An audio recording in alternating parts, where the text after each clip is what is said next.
नमस्कार. Banking, finance, loan, investment हे सोपं करून सांगणारं मराठी यूट्यूब चॅनल चला पैसा येऊ द्या यामध्ये तुमचं स्वागत आहे. या चॅनलचे व्हिडिओ तुम्हाला बघण्यासाठी सबस्क्राईब बटनवर क्लिक करून ठेवा आणि समोर हे बेलचं आयकॉन आहे त्याच्यावर क्लिक करा. जे पहिल्यांदा आमच्या चॅनलला व्हिजिट्स करतायत त्या सर्वांसाठी पुन्हा एकदा रिक्वेस्ट आहे की सबस्क्राईब बटनवर क्लिक करा आणि बेल आयकॉनचं इथं जे क्लिक आहे इथं क्लिक करा. या चॅनलची इंट्रोडक्शन या चॅनलवर काय बघायला मिळेल तुम्हाला या संदर्भातला हा व्हिडिओ आहे. आरबीआय रजिस्टर्ड बँक आणि फायनान्स म्हणजे non banking finance company NBFC, Mahindra, Muthoot, Manappuram, Chola या सगळ्या नॉन बँकिंग फायनान्स कंपनीज आहेत.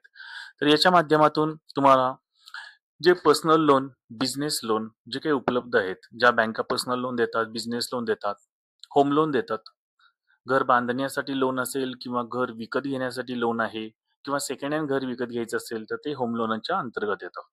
प्लॉट घेऊन घर बांधायचं आहे, प्लॉट प्लस कन्स्ट्रक्शन म्हणू आपण, ते सुद्धा होम लोनच्या अंतर्गत येतं. देन मॉर्गेज लोन आहे. मॉर्गेज लोन म्हणजे तुमची स्वतःचे जे घराची प्रॉपर्टी आहे, घर असेल किंवा तुमचं शॉप असेल किंवा तुमची ओपन लँड असेल, ते गहाण ठेवून बँकेकडे गहाण ठेवून किंवा फायनान्स कंपनीकडे गहाण ठेवून त्याच्यावर तुम्हाला लोन उचलता येतं. त्याला आपण मॉर्गेज लोन किंवा लॅप असं म्हणू, लोन अगेन्स्ट प्रॉपर्टी. त्याच्यानंतर कार लोन मध्ये समजा तुम्हाला नवीन कार विकत घ्यायची आहे त्याच्यासाठी कार लोन, एखादी सेकंड हँड कार विकत घ्यायची आहे तर त्यासाठी पण कार लोन तुम्ही घेऊ शकता. समजा तुमच्याकडे ऑलरेडी कार आहे आणि ती कार तुम्हाला गहाण ठेवून त्याच्यावर लोन उचलायचं आहे तर कार मॉर्गेज लोन पण घेऊ शकता. टू व्हीलरच्या बाबतीमध्ये पण सेम आहे. नवीन टू व्हीलर परचेस करायची असेल तर त्यासाठी लोन मिळेल. त्याच्यानंतर जुनी एखादी टू व्हीलर विकत घ्यायची असेल दुसरीकडून तर त्यासाठी लोन मिळतं. किंवा तुमची ऑलरेडी टू व्हीलर घेतलेली आहे, त्याच्या कुठल्या प्रकारचं लोन चालू नाहीये समजा, तर ते तुम्हाला त्याच्यावर टू व्हीलर मॉर्गेज ठेवून सुद्धा लोन घेता येतं. त्याच्यानंतर कमर्शियल व्हेइकल लोन्स आहेत. याच्यामध्ये मग अर्थ मुव्हिंग आले, डंपर आले, ट्रक्स आले, टेम्पोज आले, बसेस आले, हे सगळे कमर्शियल व्हेइकल लोन आहेत. याच्यावर सुद्धा आपल्याला लोन घेता येतं. त्याच्यानंतर गोल्ड लोन आहे. घरातील जे सोनं आहे तुमच्याकडे ते सोनं मॉर्गेज ठेवून बँकांच्या माध्यमातून किंवा फायनान्स कंपन्या च्या माध्यमातून तुम्हाला गोल्डवर ताबडतोब लोन मिळतं. त्याच्यानंतर क्रेडिट कार्ड, वेगवेगळ्या बँकांचे आजकाल क्रेडिट कार्डची ऑफर चालू आहेत. तर कुठलं क्रेडिट कार्ड चांगलं आहे, आपल्यासाठी कुठलं सुटेबल आहे. तर हे जे सर्व पॉइंट्स आहेत, याच्यावर वेगवेगळ्या प्रकारचे व्हिडिओज तुम्हाला या चॅनलच्या माध्यमातून बघायला मिळणार आहेत. म्हणूनच आपल्या चॅनलचं नाव आहे चला पैसा येऊ द्या. तर हे व्हिडिओज वेळोवेळी आपल्या चॅनलवर मी अपलोड करत राहणार आहे चला पैसा येऊ द्याच्या. तर तुम्हाला जर बघायचं असतील हे व्हिडिओज त्यासाठी तुम्हाला सबस्क्राईब करणं कंपल्सरी आहे आणि सबस्क्राईबला कुठल्याही प्रकारचे पैसे नाही आहेत, फ्री आहे. मग तुम्हाला खाली जे सबस्क्राईब बटन दिलेलं आहे व्हिडिओच्या खाली अशा प्रकारचं, त्याच्यावर क्लिक करा. इथं बेल आयकॉनचं आहे, त्या बेल आयकॉनला क्लिक केलं की समोर ऑलचं ऑप्शन येऊन जाईल. तर तिथे तुम्ही ते क्लिक करून ठेवा. जेव्हा जेव्हा मी व्हिडिओ बनवून इथं मी अपलोड करेन चॅनलवर, लगेच तुम्हाला तिथं नोटिफिकेशन येईल आणि तुम्हाला ते व्हिडिओज बघायला मिळतील. ते सर्व फ्री आहे, कुठले चार्जेस नाही आहेत. त्याच्यानंतर सरकारी योजना आहेत. त्याच्यामध्ये सगळ्यात आपली पॉप्युलर योजना झाली ती मुद्रा लोन आहे. त्याच्यानंतर सबसिडी मिळणाऱ्या काही कर्ज योजना आहेत. शेतकऱ्यांसाठी आहेत, नवीन व्यवसाय चालू करणाऱ्यांसाठी आहेत, त्याच्यानंतर महिलांच्यासाठी आहेत. तर ह्या ज्या काही कर्ज योजना आहेत, याची माहिती तुम्हाला आपल्या चॅनलवर बघायला मिळेल. त्याच्यानंतर गायगोठा प्रकल्प असेल, डेअरी प्रकल्प असेल, कोंबड्यांसाठी प्रकल्प असेल, शेळी पालन योजना असेल, शेतकऱ्यांसाठी प्रोजेक्ट लोन किंवा सोलर प्रोजेक्ट लोन चालू आहे. त्यांना मिळणाऱ्या किती सबसिडी मिळतात, ते कशा प्रकारच्या योजना आहेत, त्याची माहिती, त्याला कुठले डॉक्युमेंट्स लागतात. तर या संदर्भातली सर्व माहिती आपल्या चॅनलच्या माध्यमातून तुम्हाला बघायला मिळेल. वेगवेगळे व्हिडिओज याच्यावर बनणार आहेत आणि ते व्हिडिओ तुम्हाला डायरेक्ट बघायला मिळतील जर तुम्ही आमच्या चॅनलला सबस्क्राईब केलं तर. सबस्क्रिप्शन चार्जेस कुठलेही नाहीत, सगळं फ्री आहे. त्याच्यानंतर इन्व्हेस्टमेंटकडे जाऊ आपण. आता चला पैसा येऊ द्या म्हटलं, लोनच्या माध्यमातून आपल्याकडे पैसा येणार आहे. त्याचसोबत आपण वेगवेगळ्या गुंतवणूक योजना आहेत, मग त्या प्रायव्हेट असतील किंवा सरकारी असतील, त्या सर्व योजनांची माहिती आपल्याला या चॅनलवर बघायला मिळतील. त्यामध्ये पोस्ट ऑफिस सरकारी योजना ज्या आहेत, वेगवेगळे बचत पत्र आहेत त्याच्या योजना, त्याच्यानंतर पीएफ असेल म्हणजे जे एम्प्लॉई असतात त्यांचं प्रॉव्हिडंट फंड, भविष्य निर्वाह निधी म्हणू आपण त्याला. त्याच्यानंतर पीपीएफ असेल पब्लिक प्रॉव्हिडंट फंड असेल, तर हे पब्लिक प्रॉव्हिडंट फंड हा सगळ्यांच्यासाठी आहे. तुम्ही जॉब करा किंवा बिझनेस करा. तुम्ही शेतकरी असा किंवा कोणीही असा, तुम्हाला पी-पी-एफ हे याच्यामध्ये गुंतवणूक करता येते. तर ते कसं कुठल्या बँकेमध्ये ही सुविधा आहे, ते कसं ओपन करायचं, त्याच्यावर कसा रेट ऑफ इंटरेस्ट लागतो, हे सर्व माहिती त्याच्यामध्ये तुम्हाला मिळेल. ते पैसे कसे काढायचे, त्याच्यानंतर वेगवेगळ्या प्रकारच्या पेन्शन योजना आहेत. ही पेन्शन योजना असं नाही की जे लोकं जॉब करत आहेत त्यांच्यासाठीच आहे. बाकीचे लोकं जे जॉब करत नाही, जे बिझनेस करतात, शेतकरी आहेत, या सर्वांच्यासाठी सुद्धा पेन्शन योजना आज सरकारच्या आहेत किंवा प्रायव्हेट कंपन्यांच्या सुद्धा पेन्शन योजना मार्केटमध्ये आहेत. या सर्व माहिती तुम्हाला व्हिडिओच्या माध्यमातून आपल्या चॅनलवर बघायला मिळेल. त्याच्यानंतर एस-आय-पी असेल. आजकाल खूप पॉप्युलर शब्द झाला एस-आय-पी, म्युच्युअल फंड स्कीम. कारण शेअर मार्केटपेक्षा हे आजकाल हे सेफ आहे.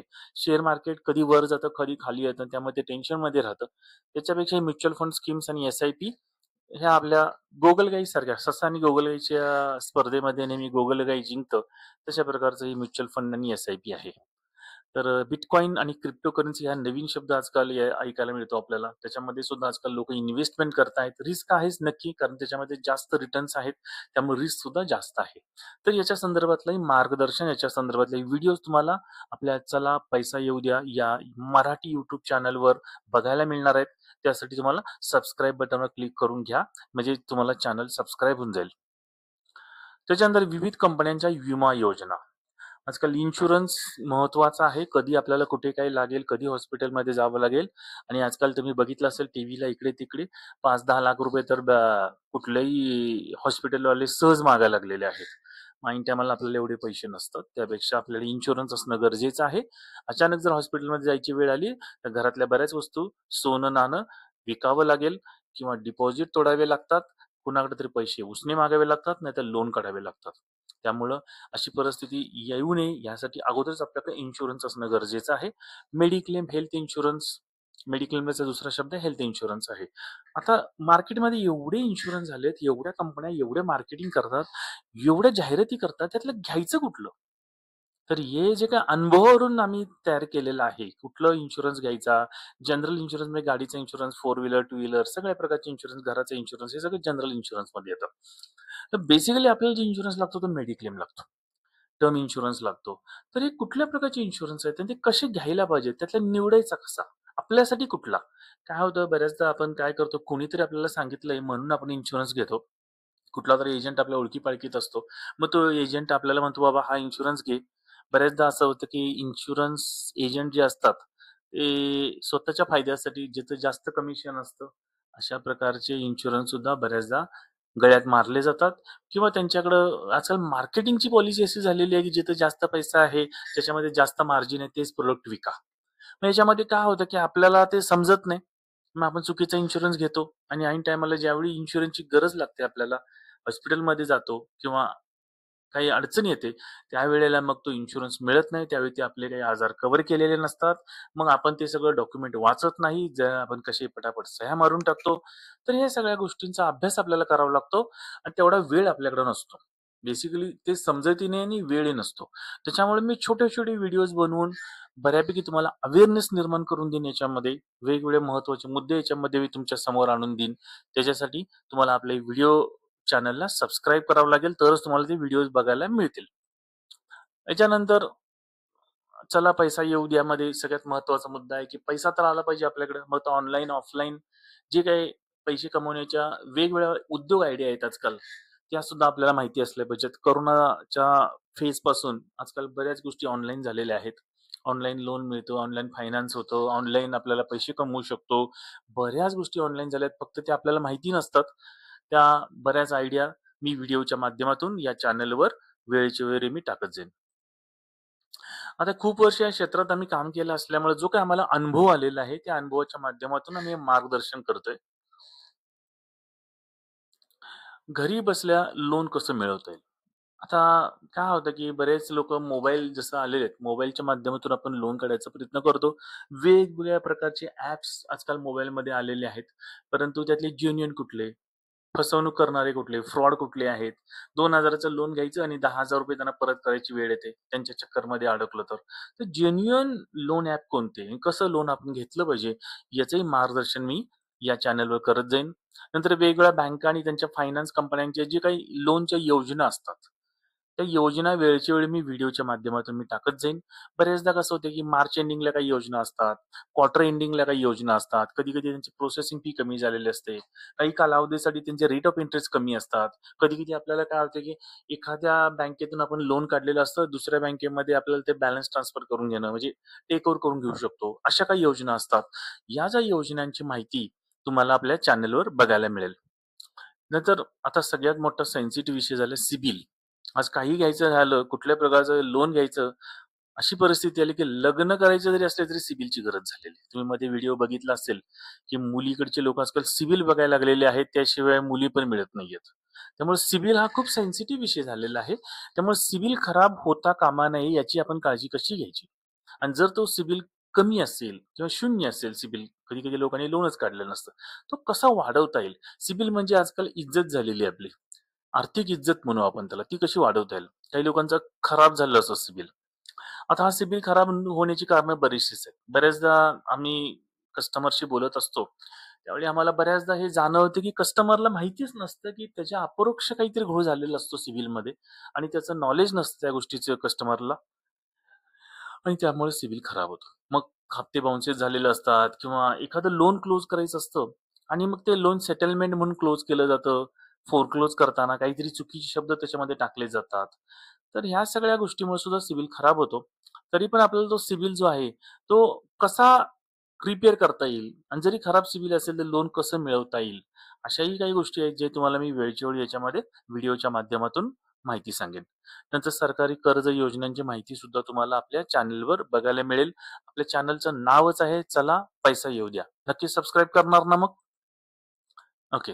कर्ज योजनासाठी सरकारी कर्ज योजना आहेत, त्यांच्यासाठी कुठली कागदपत्र लागतात आणि ती कशी तयार करायची? समजा आपली लोनची फाईल रिजेक्ट होऊ नये म्हणून काय काळजी घ्यायला पाहिजे? तर या सगळ्या गोष्टी आहेत. सध्या एक मार्केटमध्ये आहे ना, लोन संदर्भात एवढ्या फसवणुकीच्या गोष्टी सुरू झालेल्या आहेत, की आपण कल्पनाही करू शकत नाही. आता हे आमच्या लक्षात येतं जेव्हा आम्हाला कस्टमर एखादा फसवणूक झालेली असते आणि जेव्हा तो आम्हाला त्याची गोष्ट सांगतो, तेव्हा मग आम्हालाही थोडा धक्का बसतो, की बापरे! रोज दरवेळी नवीन एखादी गोष्ट आमच्या नजरेस येते. मग ह्या गोष्टी आम्ही या चॅनलच्या माध्यमातून तुमच्या समोर मांडेन, जेणेकरून तुमची कुठली फसवणूक व्हायला नको. मग ते डिजिटल अरेस्ट असेल किंवा तुमचं लाईट बिल भरायचं आहे, त्या संदर्भातलं काही फ्रॉड कॉल्स येतात किंवा तुम्ही लोनला मंजूर झाले तुमचं, तुम्हाला एखादं सँक्शन लेटर पाठवतात आणि मग म्हणतात, की ते ₹750 भरा, ₹500 भरा, ₹400 भरा. मग ते अग्रीमेंटसाठी पैसे मागतात.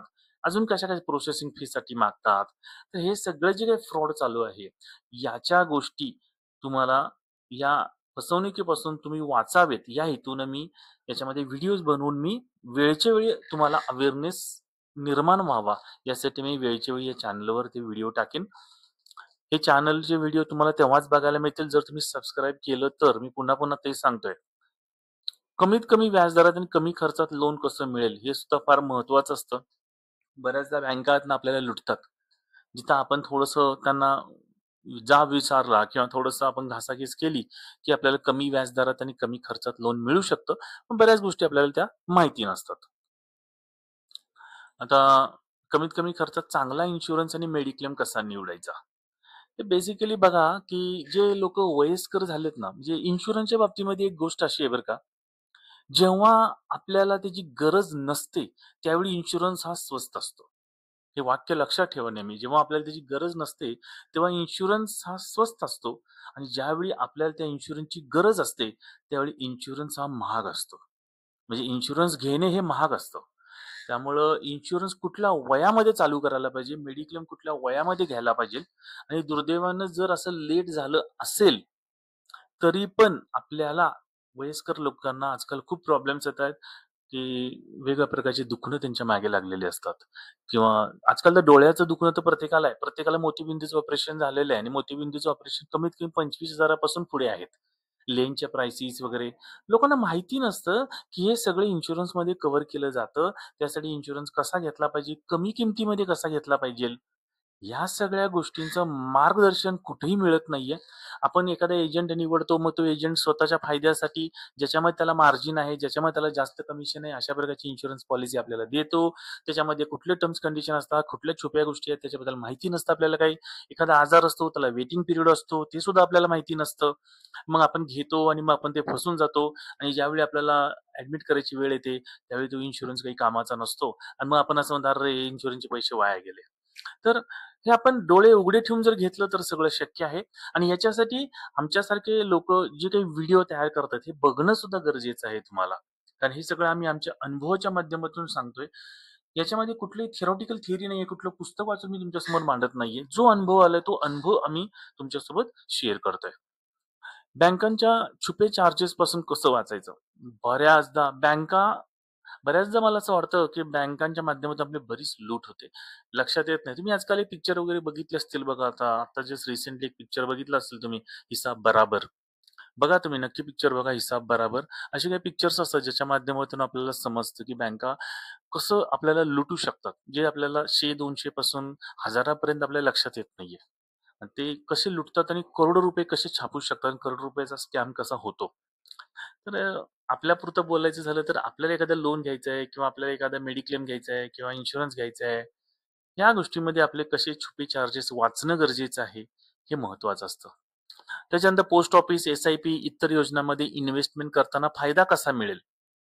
आता पोस्ट ऑफिसच्या एवढ्या योजना झालेल्या आहेत, एवढ्या एस-आय-पी आहेत, एवढ्या योजना आहेत, की त्यातली आपली बेटर कुठली आहे? कंपॅरेटिव्ह कसं स्टडी करायचा त्याचा आणि आपला आता कसं आहे पर्सनल फायनान्स हा प्रत्येक व्यक्तीसाठी वेगळा-वेगळा आहे. लक्षात असतं. एकच योजना सगळ्यांसाठी योग्य नसते.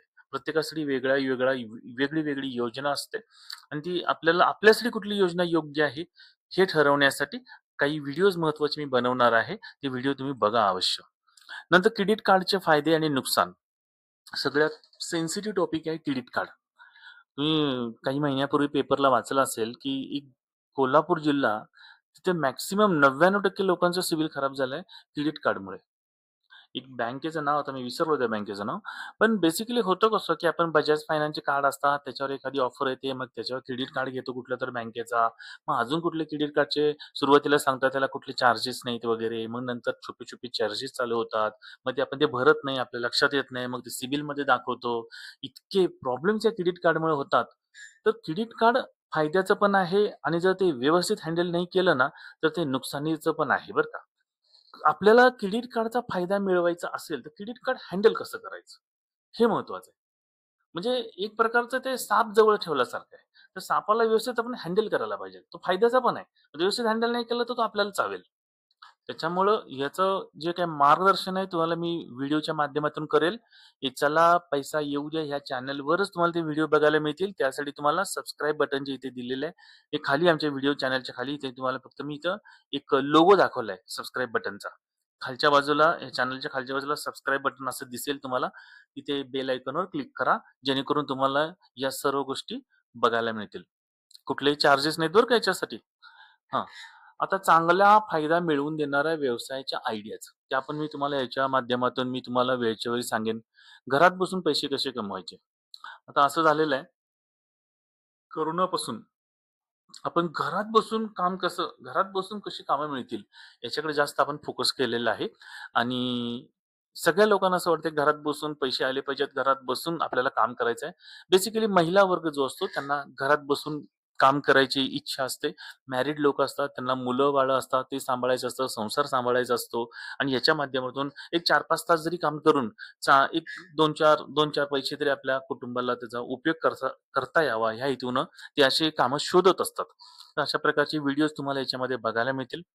त्याच्यानंतर वेगवेगळ्या बँकेत, फायनान्स कंपनीमध्ये, इन्शुरन्स कंपनीत उपलब्ध असलेले बिझनेस संधी.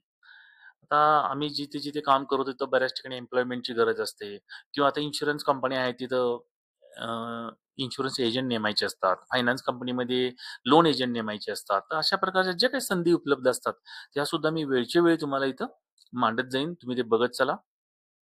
त्याच्यानंतर सध्याचा जॉब किंवा बिझनेस करत-करत इतर साइड बिझनेसमधून कमाई कशी करायची? सध्याची परिस्थितीच अशी निर्माण झालेली आहे, की एका जॉबवर किंवा एखाद्या बिझनेसवर आपल्याला डिपेंड राहता येत नाही. एक जॉब करत एखादा साइड बिझनेस करावा लागतो. एखादा बिझनेस असेल तर तो फुल टाईम ठेवत अजून एखादा साइड बिझनेस ठेवावा लागतो. तर कुठेतरी आपलं आजकाल घर चालतं. अशी परिस्थितीच निर्माण झालेली आहे. तर या संदर्भातली जी काही तुम्हाला माहिती म्हणजे मी इथे उपलब्ध करून देईल ती तुम्हाला खूप फायद्याची असणार आहे. त्यामुळे तुम्ही आपले चला पैसा येऊ द्या चॅनलला सबस्क्राईब करायला विसरू नका. ही सर्व माहिती मी तुम्हाला पुन्हा सांगतो की आमच्याकडून फ्रीमध्ये उपलब्ध आहे. सबस्क्रिप्शन फी नाही, कुठली सबस्क्राईबचे चार्जेस नाहीत. आता आपण शेवटच्या स्लाइडवर आलेलो आहे. व्हिडिओ पाहण्यासाठी आमच्या YouTube चॅनलच्या खाली असलेलं जे सबस्क्राईब बटनवर आहे त्याच्यावर क्लिक करा आणि अशा प्रकारचं सबस्क्राईब बटन खाली दिसेल. समोर बेल आयकॉन आहे त्याच्यावर क्लिक करून ऑलच्या बटनवर क्लिक करा. यामुळे काय होईल, जेव्हा आमचा नवीन व्हिडिओ चॅनलवर येईल तेव्हा तुम्हाला लगेच समजेल. आणि अजून एक रिक्वेस्ट आहे, तुमच्या ओळखीमध्ये तुमच्या मित्रमैत्रिणींना तुमच्या WhatsApp ग्रुपमध्ये प्लीज हे आपलं जे चॅनल आहे याची माहिती शेअर करा आणि त्यांनाही सांगा आपलं सबस्क्राईब करायला. तर हे आपलं गुढीपाडव्याच्या 2025चा जो गुढीपाडवा आता येऊन गेला, त्या मुहूर्तावर आपण हे चॅनल सुरू केलेलं आहे. चला पैसा येऊ द्या. आणि हे चॅनलचा उद्देशच आहे की आज पैसा येऊ द्या. आपल्या घरात पैसा यायला पाहिजे आणि त्याच्यासाठी जी काही माहिती असेल, जी आमच्याकडे माहिती आहे, ती माहिती तुमच्यासोबत आम्ही शेअर करणार आहे. जेणेकरून तुम्हाला त्याचा फायदा होईल आणि आम्हालाही तुम्हाला फायदा झाल्याचा बघून आम्हालाही त्याचा आनंद निर्माण होईल. तर तुम्ही आतापर्यंत हा व्हिडिओ मन लावून ऐकलात त्याबद्दल धन्यवाद. Thank you very much.